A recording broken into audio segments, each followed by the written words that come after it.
Praise the Lord.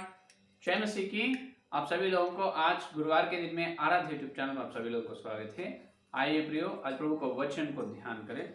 तो कल से अपन सुन रहे हैं तो परमेश्वर का उज्जीवन पुनरुज्जीवन कलीसिया में आनी चाहिए। तो कल के संदेश में यह अपन सुने हैं कि पवित्र बाइबल में जो सुंदरी स्त्री मूर्ति लोग है, स्त्री लोग, वो सभी स्त्री लोग कलीसिया से तुल्य की गई है, क्योंकि परमेश्वर की दृष्टि में जो खरा भक्ति जीवन, जो भक्ति प्रशिक्षित करने वाले विश्वास लोग जो है और पानी के द्वारा बपतिस्मा लिए, फिर से जन्म लिए और वचन की सच्चाई से चाल चल रहे, उस प्रकार के भक्त लोग परमेश्वर की दृष्टि में कुंवारी है, सुंदरी है। लेकिन ये सुंदरी भी, ये खूब सुंदरी के अंदर भी एक दोष है। क्या है? कि बांझ है। कलीसिया के कौन सी स्थिति में? कुंवारी बांझ की स्थिति में है। तो क्या करना है? तो राहेल के जैसा, हन्ना के जैसा परमेश्वर के चरणों पर जाकर, परमेश्वर के चरणों के पास रोते चलना है, रोना चाहिए, दुख उठाना चाहिए और गर्भफल या संतान को, आत्मिक संतान को मांगना चाहिए। तो कल के दिन वहां तक सुने। जब परमेश्वर मांगते हैं, जब परमेश्वर आकर, परमेश्वर उतर आकर जो कार्य करता है, कार्य पराक्रमी और प्रबल शूर कार्य कलीसिया में करता है। कल वहां तक ध्यान करें।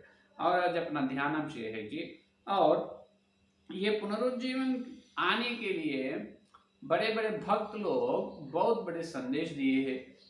एक अच्छे समय कलीसिया में, ध्यान से सुनिए, कलीसिया में बहुत लोग एक ही दिन बपतिस्मा लिए और पवित्र आत्मा का अभिषेक, पवित्र आत्मा का आग आ रहा है और कलीसिया के विश्वासी लोग हर दिन एक एक व्यक्ति पवित्र आत्मा का अभिषेक पा रहे हैं और पवित्र आत्मा का दान भी प्राप्त कर रहे हैं। और जहां पर सुसमाचार का प्रचार हो रहा है, वहां पर बहुत लोगों का आत्मिक आंख खुल रहे हैं और वो लोग अगर हम क्या करना है ऐसे पूछ रहे हैं। पूछने के बाद और वो लोग जो वचन छुए हैं वो लोग बपतिस्मा ले रहे हैं। इस प्रकार के श्रेष्ठ कार्य कलीसिया में होते जाए। जब कलीसिया कितने सुंदर रहते हैं, परमेश्वर का राज्य धरती पर आएगा, है या नहीं? परमेश्वर का राज्य धरती पर आएगा तो नरक में जाने वालों को झपट कर अपन खींच सकते हैं। बहुत लोग मसीह में आएंगे, है या नहीं? तो ऐसे अद्भुत या सुंदर कार्य, परमेश्वर का शक्ति और सामर्थ्य का कार्य कलीसिया में होना है। 100 लोग, हजारों लोग बपतिस्मा होना है। हर दिन बपतिस्मा का कार्य होते चलना है। बहुत लोग यीशु में आना है, बहुत लोग वचन का सच्चाई में आना है, पवित्र आत्मा का अभिषेक आना है। लेकिन ऐसा नहीं हो रहा है। इससे पहले भक्त लोग जो है, प्रेरितों के समय जैसा एक ही दिन में 5,000 लोग और एक बार एक ही दिन में 3,000 लोगों की बपतिस्मा। उसके बाद जो भक्त लोग है, स्मिथ के समय और पूरा और मार्टिन लूथर और स्मिथ भक्त लोग है, उस समय भी एक ही दिन हजार लोगों की बपतिस्मा हो चुके हैं। लेकिन आज वैसा नहीं हो रहा है। देखिए, जैसा आसवाल्ड जे स्मिथ के समय और डीएल मूडी के समय, फिन्नी मूडी और आसवाल्ड जे स्मिथ के समय जैसा हुआ है, हजारों लोगों की बपतिस्मा आज वैसा हो नहीं पा रहा है। क्यों? ये प्रश्न का सवाल तो कोई भी नहीं बता रहे, पास्टर लोग कोई भी नहीं बता रहे। एक तो बात बता रहे, कलीसिया में पुनरुज्जीवन होनी चाहिए। कलीसिया में उज्जीवन नहीं है, कलीसिया में उज्जीवन नहीं, इसीलिए नहीं हो। तो उज्जीवन आने के लिए क्या करना चाहिए, इसके बारे में तो हजारों पुस्तक लिखा गया है। कलीसिया पुनरुज्जीवन का मतलब परमेश्वर का आग कलीसिया में रहनी चाहिए। परमेश्वर का शक्ति एकदम उतर आकर बहुत सारे लोगों का हृदय को बदलना है, हृदय का परिवर्तन होना है, बपतिस्मा लेना है। वो है असली पुनरुज्जीवन का कार्य। लेकिन ऐसा नहीं हो रहा है। ऐसा होने के लिए, पुनरुज्जीवन पाने के लिए, पुनरुज्जीवन से कलीसिया भरने के लिए हजारों भक्त लोग, हजारों पुस्तक लिखा है। तो जैसा वचन के श्रद्धा और भक्ति जीवन में आगे बढ़ने की आशा से है, उस प्रकार के लोग, विश्वासी लोग, बहुत लोग हर दिन पुस्तक पढ़ते हैं। भक्त लोग जो लिखा है वो पुस्तक पढ़ते हैं और जीवन के बारे में भी बहुत पुस्तक पढ़े हैं। लेकिन भी आज कलीसिया में परमेश्वर का शक्ति और सामर्थ्य के कार्य पुनरुज्जीवन नहीं आ रहा है। अभी स्थिति ऐसा है कि यिर्मयाह का ग्रंथ 8वां अध्याय 20वां वचन में जब कैसे स्थिति है, आज ऐसा ही स्थिति है। यिर्मयाह का ग्रंथ देखिए, एक बार देखिए, यिर्मयाह का ग्रंथ 8वां अध्याय, यिर्मयाह 8 और 20वां वचन देखो। यिर्मयाह का ग्रंथ 8वां अध्याय और 20 का वचन में जब कैसे स्थिति है, आज भी वैसा ही है। देखो 20वां वचन, कटने का समय बीत गया, फल तोड़ने की ऋतु भी समाप्त हो गई और हमारा उद्धार नहीं हुआ। ये देखिए, कटने का समय हो गए, फल तोड़ने की ऋतु भी हो गई, लेकिन भी उद्धार नहीं हुआ। आज भी यीशु मसीह का दूसरा आगमन बहुत निकट है, यीशु दूसरे आगमन बहुत निकट है, लेकिन भी बपतिस्माओं का कार्यक्रम नहीं हो रहा है, हजारों लोगों का मन परिवर्तन नहीं हो रहा है, हजारों लोग उद्धार में नहीं आ रहा है। समझ में आ रहे ना? तो वचन तो भोजा जा रहा है, लेकिन बीज फल रहे नहीं। हम क्या करें और हम क्या करना चाहिए स्वर्ग में आने के लिए, ऐसे कोई भी पूछ रहे नहीं। तो यिर्मयाह के समय जब कैसे थी स्थिति, संदर्भ आज भी वैसा ही स्थिति है। तो बहुत लोग ये बताते हैं कि नहीं, जैसा पेंतेकोस्त के त्योहार के दिन लगभग 120 लोग उपवास रहकर पवित्र आत्मा के लिए प्रार्थना कर रहे थे 10 दिन, उस प्रकार अपन भी उपवास रहकर पवित्र आत्मा के आग, पवित्र आत्मा का अभिषेक के लिए प्रार्थना करना है, ऐसे सेवक लोग बताते हैं। ठीक है, ऐसे भी बहुत सारे कलीसिया के लोग, बहुत कुछ कलीसिया के लोग ऐसे काम किया है। सिर्फ जैसा आप प्रेरितों के समय 120 लोग चेलो और बाकी 120 लोग जैसा प्रार्थना की है, 10 दिन उपवास प्रार्थना रहकर पवित्र आत्मा का अभिषेक पाए, उस प्रकार आज भी बहुत कुछ कलीसिया में ऐसा ही 10 दिन कठिन उपवास रहकर, बहुत कठिन उपवास रहकर पवित्र आत्मा के अभिषेक और पुनरुज्जीवन के बारे में प्रार्थना करें। लेकिन बाद में ऐसा हुआ है, लेकिन भी कलीसिया में उस प्रकार की एक दिन हजारों लोगों की बपतिस्मा का कार्य तो नहीं हुआ है, पुनरुज्जीवन तो कलीसिया में नहीं हुआ है। और कुछ लोग ऐसे करे हैं, हम अलग से, इसका मतलब व्यक्तिगत रूप से भी हम उपवास प्रार्थना रहते हैं और परमेश्वर का शक्ति को हम पाते हैं, व्यक्तिगत रूप में भी उपवास रहते बोल के वैसा भी करे है।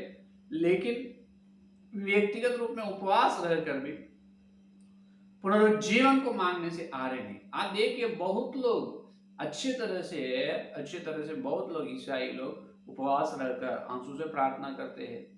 बहुत कलीसिया के लोग जैसा उस दिन भवन के ऊपर जब प्रेरितों जैसा 120 लोग पूरा 10 दिन उपवास रहकर पवित्र आत्मा का आग अभिषेक को पाए, उस प्रकार आज बहुत लोग पाने के लिए यत्न कर रहे, उपवास में रह रहे।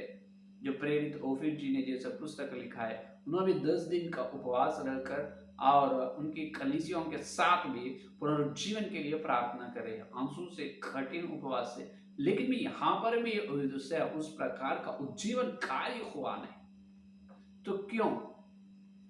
और देखिए, और कुछ लोग, सेवक लोग ऐसे बताते हैं, नहीं, पवित्र आत्मा परमेश्वर का अभिषेक पाना है तो आग बपतिस्मा पाना है, पहले अपन पवित्र बनना चाहिए। क्या बनना चाहिए? पवित्र रहनी चाहिए, पवित्र जीवन अपने अंदर रहनी चाहिए। तो कैसा? तो ये लोग बोलते हैं, कुछ सिद्धांत लोग, अपन आभरण, इसका मतलब स्त्री लोग गले में चेन और हाथ को अंगूठी और इस प्रकार चूड़िया, घुंघरू, ये सब प्रकार का आभरण, ऑर्नामेंट्स नहीं पहननी चाहिए। तो उस प्रकार भी वो एक वैसा पहनने तो भी पवित्र आत्मा का आग नहीं आएगा, कलीसिया में परमेश्वर का उज्जीवन नहीं आएगा बोले तो उस प्रकार भी कुछ कलीसिया के लोग आज तक कुछ भी पहनते नहीं, स्त्री लोग और पुरुष लोग भी। और कुछ कलीसिया के लोग नहीं, पवित्र रहना है, आभरण नहीं, अपन सफेद कपड़े पहनने चाहिए। तो सफेद कपड़े भी पहनने वाले कलीसिया लोग हैं, लेकिन भी उन्होंने उस प्रकार यत्न करने से भी पुनरुज्जीवन नहीं है।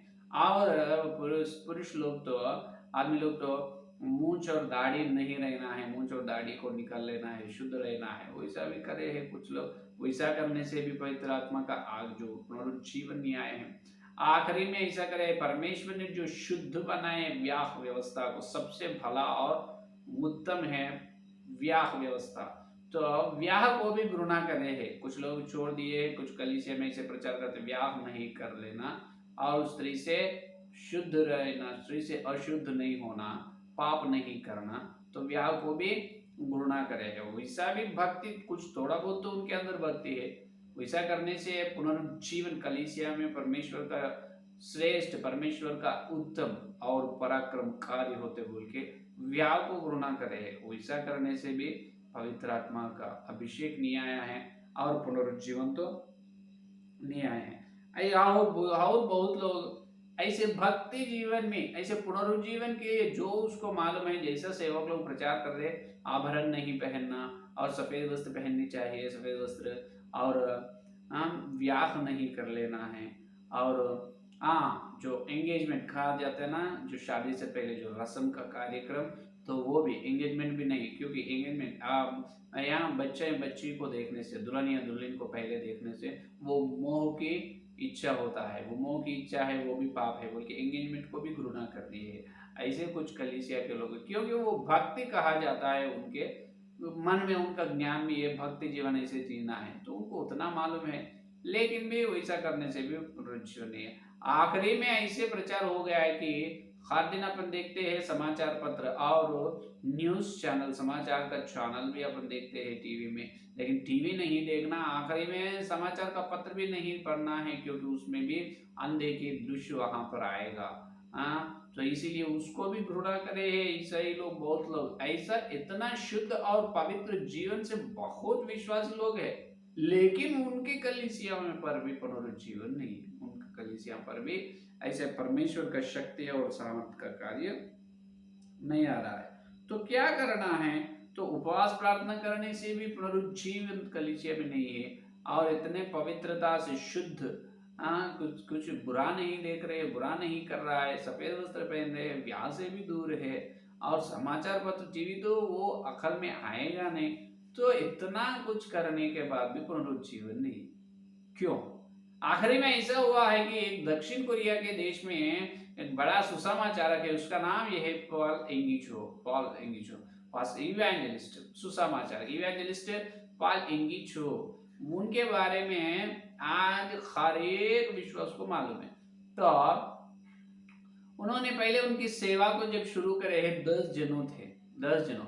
आज उनकी सेवा, उनके कलीसिया में लाखों लोग है, कितना, लाखों लोग। तो इतने शॉर्ट टाइम में, कम समय में पॉल एंगिचो के द्वारा सुसमाचारक सेवकाई को परमेश्वर ने कैसे बढ़ाए, कैसे वृद्धि करे है, विकासित करे है, और 10 जनों पहले उनकी सेवकाई में थे, आज लाखों लोग कैसे बने, उसके पीछे राज क्या है, उनकी सेवकाई के पीछे असली रहस्य क्या है? सारे संसार के देश के बड़े बड़े ईसाई नेतागण पूरा पॉल एंगिचो सुसमाचार उनसे पूछा है, तो उन्होंने उनकी सेवा के पीछे राज रहस्य क्या है। तो कलीसिया में उज्जीवन आनी चाहिए, उज्जीवन परमेश्वर का पुनरुज्जीवन कलीसिया में आएंगे, तब परमेश्वर का कार्य बहुत प्रचंड होता है, ऐसे बताए। तो पुनरुज्जीवन का सीक्रेट क्या है, रहस्य क्या है बोले, तो उन्होंने भी आखिरी में एक पुस्तक लिखा है। इससे पहले हजारों भक्त लोग हजारों पुस्तक लिखे हैं, ईसाई लोग भी करोड़ों लोग जो पुस्तक पढ़े हैं, लेकिन भी कहां पर भी इस प्रकार एकदम परमेश्वर का उतना शक्ति का और पुनरुज्जीवन कार्य नहीं हुआ है। आखिरी में पालेंगे जो कलीसिया को देखा है, सभी लोगों का नजर दृष्टि उनकी कलीसिया पर गिर चुके हैं, क्योंकि इतने बहुत कम समय में लाखों लोग आना मामूल बात नहीं है, लाखों लोग आए हैं। तो इसीलिए उन्होंने आखिर में पुस्तक लिखा है, ठीक है, मेरे सेवकाई के पीछे असली वास्तव क्या है, ये है असली राज बोल के उन्होंने पुस्तक लिखा। वो पुस्तक का नाम आप सभी को मालूम है, तो फोर्थ डायमेंशन, पुस्तक का नाम फोर्थ डायमेंशन, इसका मतलब चौथा कौन, इसका मतलब और एक चौथा भाग ऐसे कहा जाए, फोर्थ डायमेंशन पुस्तक है। ये तो कैसे, जब पॉल एंगिचो ने जब फोर्थ डायमेंशन पुस्तक लिखकर जब उसको प्रिंट किया है, करोड़ों कॉपीज वो एक ही दिन में सेल हो चुका है, एक ही दिन में करोड़ों पुस्तक मोल लिए है विश्वासी लोग और सेवक लोग। और ये इतना बड़ा सुसमाचार, उनकी सेवकाई के पीछे राज के इसमें लिखा उनको बहुत लोग, लाखों नहीं करोड़ों लोग फोर्थ डायमेंशन पुस्तक पढ़े हैं। पढ़ने के बाद भी आखिरी में देख पढ़े हैं, पढ़ने के बाद भी कहां कहाँ पर भी उसी प्रकार प्रेरितों के समय जैसा हुआ है आज तक एक ही दिन हजारों लोगों का बपतिस्मा तो नहीं हुआ। इसका मतलब उन्होंने जो पुस्तक में लिखा है वो पुस्तक में क्या लिखा है तो आप भी पढ़ सकते हो, फोर्थ डायमेंशन पुस्तक। लेकिन प्रेरित ओफिर जी ने वो पुस्तक पढ़ने के लिए बहुत यत्न करे हैं, लेकिन ओफिर जी को परमेश्वर ने रोका है, तुम नहीं पढ़ना है वो पुस्तक। खरीद ली है लेकिन पढ़ने के लिए परमेश्वर आज्ञा नहीं दिया। बाद में बहुत दिन हुआ है, हर दिन पढ़ने के लिए उसके पास जा रहे हैं, लेकिन परमेश्वर इनकार करे। लेकिन आखिरी में एक दिन पर स्पेशली विशेष रूप से सिर्फ पुस्तक पढ़ने के लिए ओफिर जी ने परमेश्वर के निकट चलकर अनुमति मांगे है। अनुमति मांगने से ठीक है अभी पढ़ो, पढ़ने का अनुमति दी। तो पढ़ने के बाद वो पुस्तक पढ़ने के बाद लाखों और करोड़ लोग बहुत अच्छा उसे, बहुत अच्छा है, बहुत अच्छा उसे, बहुत अच्छा है, ऐसे बात कहा है। धन्यवाद करें प्रभु को। लेकिन पढ़ने के ओफिर जी को ऐसे लगा है कि ये तो साधारण बात है। उसमें जो लिखा है सर्वसाधारण, वो मामूली बात ही उसमें है। क्या है वो फोर्थ डायमेंशन में पॉल एंगिचो सुसमाचार को पास्टर जी ने क्या लिखा है, ये लिखा है कि उसमें जो अपन परमेश्वर के पास आकर जो मांगते हैं, जो अपने जो कमी को और घटी है वो मांगते हैं और विनती करते हैं, जो कुछ अपन मांगते हैं वो सब हो चुका है। पहले विश्वास करना है, क्या करना है, वो सब पहले हो चुका है। क्योंकि परमेश्वर ने जो अपने को देने वाले सारे प्रकार का आशीर्वाद को, ये फोर्थ डायमेंशन का जो है वो समय, जो वो संसार है वो काल्पनिक संसार, एक काल्पनिक संसार है। वो संसार में अपने को देने वाले सारे प्रकार का आशीर्वाद परमेश्वर वहां पर रखता है, वहां पर छुपाता है, वहां पर रखता है। तो रखने के बाद जब अपन मांगते हैं विश्वास से और उससे स्वतंत्र कर लेते हैं, हाँ परमेश्वर तुम मुझे आशीर्वाद दी है, जब ऐसा अपन स्वतंत्र कर लेते हैं, जब अपन अपनी आत्मिक आंखों के द्वारा, अपने आत्मिक आंखों के द्वारा वो फोर्थ डायमेंशन, इसका मतलब जो परमेश्वर ने अपने लिए जो सारे आशीर्वाद जो रखा है, काल्पनिक संसार जो है वो संसार को अपन देखनी चाहिए। क्या है, प्रार्थना करते जब विश्वास से दिया है बोल के विश्वास से प्रार्थना करना, और आत्मिक आंखों से काल्पनिक संसार को देखना है। उसमें अपने को परमेश्वर जो तैयार करके अपने लिए जो देने वाला दान और आशीर्वाद जो है वहां पर है, तो उसको देखना है। तब जैसा अपन विश्वास से मांग लेते हैं और स्वतंत्र कर लेते हैं और देखते हैं काल्पनिक संसार में, तब क्या होता है, परमेश्वर अपनी इच्छा को पूरे करता है। उस प्रकार मेरी सेवकाई वृद्धि हुआ, ये बात लिखा है। हर पेज में 200 पेजों का है वो पुस्तक, हर पेज में पॉल एंगिचो यही लिखा है। क्या लिखा है, fourth dimension, fourth dimension, fourth dimension. तो काल्पनिक संसार एक है, उसको देखो और स्वतंत्र कर लो, जो मांगते हैं बस परमेश्वर देगा। लेकिन ये पुस्तक करोड़ों लोग, लाखों लोग पढ़ने के बाद भी कहां पर, ये कलीसिया में भी प्रेरितों के जैसा बपतिस्मा तो हजारों लोगों की बपतिस्मा तो हुआ ही नहीं, बिल्कुल हुआ ही नहीं। तो और फिर जी को ऐसे लगा रही है तो बहुत साधारण बात है समझ में, तो इसीलिए परमेश्वर ने पहले पढ़ने के लिए मना करे, अरे उसमें कुछ नहीं है तो क्या करना है। तो आज जैसा प्रेरितों के समय जैसा हुआ है, और इससे पहले बताया ना चार्ल्स फिन्नी जी, जॉन वेस्ली, ऑस्वाल्ड जे स्मिथ के समय जब एक ही दिन हजारों हजारों लोगों की बपतिस्मा होते थे, लेकिन आज वैसा नहीं हो रहा है। तो होना है तो ये पुस्तक पढ़ना नहीं, वास्तव में पुनरुज्जीवन को सही प्रकार से अपन मांगनी चाहिए, अपन प्रकार से अपन पाना चाहिए। क्योंकि ये पुस्तक पढ़ने से, ये पुस्तक पूरा विश्वासी लोगों को पवित्रता के ओर और प्रार्थना के ओर, क्या कहते हैं, पुस्तक पूरा विश्वास लोगों को पवित्रता के ओर और प्रार्थना के और पवित्रात्मक अभिषेक पाने के लिए और परमेश्वर के लिए कुछ न कुछ करने के लिए सेवा के बोझ उत्पन्न करते। इस प्रकार की पवित्र इच्छा है, पवित्र आशा को मन में ये भक्त लोगों का पुस्तक उत्पन्न करते हैं, और एक भक्त के जैसा रहने के, वो भक्त के स्वरूप में बदलने के लिए सूचना देता है, सूचित करते रहते हैं ये पुस्तक। और पाप से बचने के लिए वो घटना जो उनका अनुभव अपन स्मरण करते हैं, तो उस प्रकार चलने की आशा, तमन्ना अपने मन में हर समय उत्पन्न होते हैं। इसका मतलब आत्मिक जीवन में आगे बढ़ने के लिए थोड़ा ये पुस्तक, भक्त लोगों का पुस्तक प्रयोजनकार है, लेकिन पुनरुज्जीवन पाने के लिए पुस्तक प्रयोजनकार नहीं है, प्रयोजनकारी नहीं है, बिल्कुल नहीं। तो क्या करना है, पुनरुज्जीवन वास्तव में कलीसिया होनी चाहिए। कलीसिया परमेश्वर की असली शक्ति यह परमेश्वर का प्रबल प्रचंड परमेश्वर का प्रचंड शक्ति कलीसिया में आना है, तो उसके पीछे सिर्फ एक रहस्य, एक मार्मिक, एक राज है, बात है, मार्मिक बात है। वो क्या है, कल के संदेश में सुनिए, ठीक है। तो आज अपन क्या ध्यान करे है, तो भक्त लोगों के जो पुस्तक जो कितना भी पढ़ने से जीवन नहीं आएगा, और जो पेंतेकोस्त के दिन जो 120 लोग उपवास रहकर 10 दिन उपवास प्रार्थना करने से पवित्र आत्मा का अभिषेक पाए। आज वही सब बहुत कलीसिया के लोग यत्न कर रहे हैं कठिन उपवास से, सिर्फ पानी से, पानी ना पी कर भी उपवास रहने वाले ईसाई लोग हैं। और पवित्र जीवन, सफेद वस्त्र पहने, विवाह से दूर और पाप से बहुत दूर, पाप को घृणा करने वाला, समाचार पत्र कुछ भी आंखों से या किसी उनके ज्ञानेंद्रिय से पाप नहीं करता है, लेकिन भी ऐसे शुद्ध पवित्र जीवन जीने से भी कलीसिया के ऊपर या उनके आत्मिक जीवन में पुनरुज्जीवन नहीं आ रहा।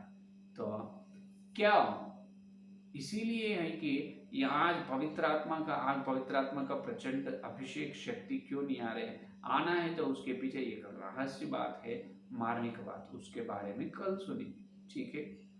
तो पुस्तक का पढ़ने से क्या होता है, अपना आत्मिक जीवन में और एक कदम आगे बढ़ते हैं। सच में प्रार्थना के और पवित्रता के लिए, पाप से बचने के लिए, एक अच्छे भक्त के स्वरूप में बदलने के लिए पुस्तक अपने को प्रयोजनकारी। तो ये है आज का संदेश। आइए संदेश सुनने की प्रार्थना करें। हालेलुया, स्तुति धन्यवाद करते हैं यीशु मसीह, इस गुरुवार में तुम्हारे पवित्र आत्मा के द्वारा तुम भेजे तुम्हारे सत्य संदेश, दिव्य संदेश के लिए धन्यवाद करते हैं प्रभु। हाँ प्रभु, जैसा पेंतेकोस्त के दिन 120 लोग प्रभु 10 दिन उपवास रहकर तुम्हारे पवित्र आत्मा का अभिषेक को पाया है, तो प्रचंड शक्ति उतर आया है। पेतरुस यूहन्ना सुसमाचार प्रचार करने से हम क्या करें, प्रश्न पूछकर लगभग एक ही दिन 3000 लोगों को बपतिस्मा ली प्रभु। उस प्रकार बाद में जो आस्वर्ड स्मिथ और फिन्नी जी और मार्टिन लूथर के समय हुआ, आज तो नहीं हो रहा प्रभु। उसके पीछे कारण क्या है हमको बताया है, और असली पुनर्जीवन पाने के लिए क्या करना है उसके बारे में कल के संदेश में आप हमको बताने वाले, इसलिए बहुत धन्यवाद करते हैं प्रभु। जो प्रभु हम जो हर दिन जो प्रार्थना कर रहे हैं और पवित्र जीवन जो है उस प्रकार से हम पुनर्जीवन को नहीं पा सकते, तो वचन को ज्यादा ठीक से बताया, जैसे यिर्मयाह का ग्रंथ 8-20 वचन में बताया, वचन का बीज तो बो गए हैं प्रभु, काटने के समय हो गए, फलवंत होने की ऋतु भी हो चुके हैं, लेकिन उद्धार ना पा रहे हैं लोग। सुसमाचार प्रचार करने से भी वो लोग प्रभु सुन रहे नहीं, और सुने तो भी प्रभु उद्धार में आ रहे नहीं। बपतिस्मा लेने के हम क्या करें, प्रश्न तो नहीं पूछ रहे प्रभु। प्रभु प्रचंड तुम्हारा प्रचंड पवित्र आत्मा का अभिषेक होनी चाहिए, तुम्हारे पुनर्जीवन आग के जैसा कलीसिया जलनी चाहिए परमेश्वर। तुम्हारे पवित्र आग उतार दीजिए प्रभु, पवित्र आग भेजिए, हर विश्वास को दीपक बना दे, कलीसिया को दीवट बना दे। तुम्हारे पवित्र आत्मा को शक्ति सामर्थ्य श्रेष्ठ तो प्रचंड अभिषेक को दीजिए, पुनर्जीवन से कलीसिया को भरा दे प्रभु। एक ही दिन हजारों लोग हर दिन हजारों लोग बपतिस्मा लेने के स्वर्ग के वारसी होने का अनुग्रह दीजिए। जितने लोग इस संदेश सुने और सुने, हर एक संदेश को फल प्रभु, और कल में वचन की गहराई मिलने का अनुग्रह दीजिए। इस सारी प्रार्थना को यीशु मसीह के नाम से मांगते हैं, आमीन। परमेश्वर का प्रेम, मसीहा का अनुग्रह, पवित्र आत्मा की सहभागिता इस दिन से लेकर प्रभुवान तक सारे भक्तजन को, विशेष रूप से जो सत्य वचन को समझ रहे उनको सरल साथ रहेगा। आमीन आमीन। Praise the Lord. धन्यवाद। कल